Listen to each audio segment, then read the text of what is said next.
Today I want to talk to you guys how you can turn a really good profit on very small units.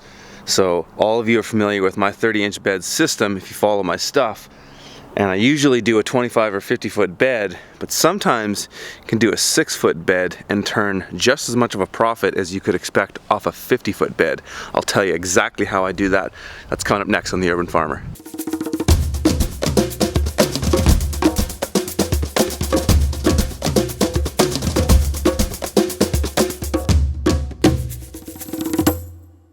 We're standing in my front yard, and right around me are some examples of some of the things that I do in short beds.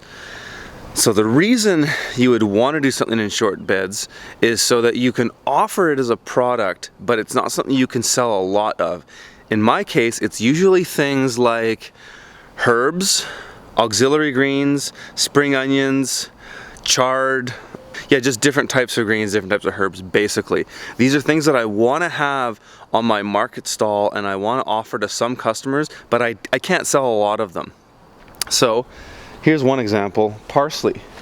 So you can see that I've cut this in 2 successions, that's why it's growing back. So that was the original part I cut that one week. I usually cut about 3, what is this one? This is about 8 feet, so I cut about 1/3 of it every week, and then by the 3rd week the other part regenerates. On a bed this big, I can make about $200 of parsley, and that's multiple cuts over a period of time. So that might be over a period of 2.5, maybe even 3 months from seed to the last harvest.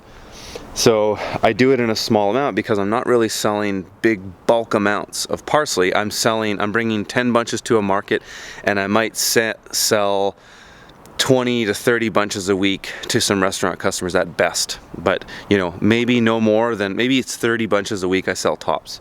And I can get that by cutting 1/3 or half of that bed at once. Behind me, cilantro. This is kind of on its last cut. I've got more coming somewhere else. And same idea. It's a real cut and come again. You can cut it many times.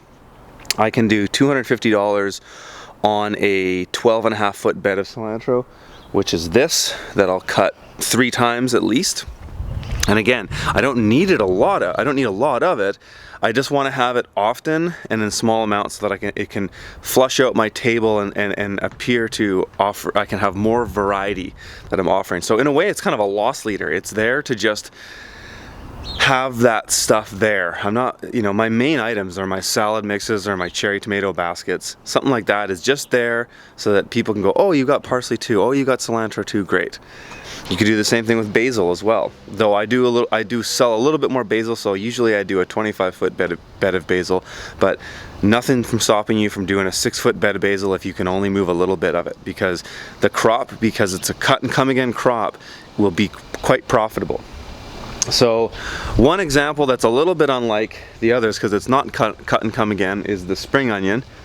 And again, same thing there. I don't sell a ton of it. I sell very little of it.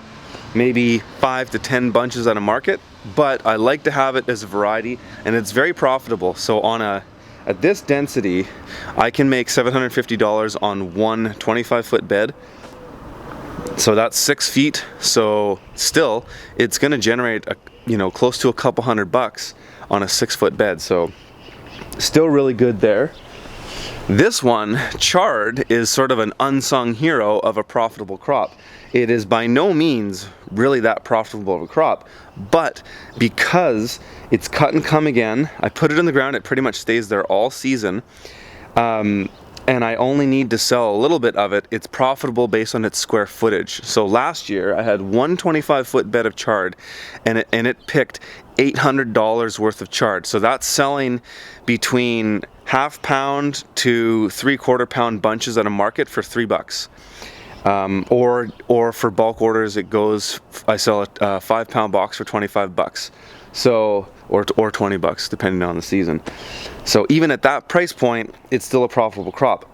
I could not sell a lot of this crop. Like, this is something that, if I had 5 beds of it, there's no way I could move that much of it. And if I wanted to move that much, I'd have to put the price really low, like $2 or $1 a pound. But at this volume, I can keep it at a good price point so that area of land is very profitable. So the idea here, guys, basically is if you have something that you want to sell but you don't want to do a lot of it and you want to have it to just balance out your crop profile, then doing things in short beds like this is a great way to do it. You know, mustard greens is another one that I do. This is just a 12-foot segment. I can just cut it every once a week, and it just goes in the salad mix, and that's pretty much it. If you guys have found that helpful, please hit the subscribe button right now. Leave your questions and comments below. I'm curious if any of you other market gardeners out there are doing short beds and what you're planting. I'd love to hear from you. Check out my online course, ProfitableUrbanFarming.com. We do get into more of the details of these kinds of plantings, also in my book, TheUrbanFarmer.co. If you guys want to make a donation to the show, it's very much appreciated and always welcome. Allows me to take the time to make these videos, buy better camera equipment, and so on. Okay, thanks for watching.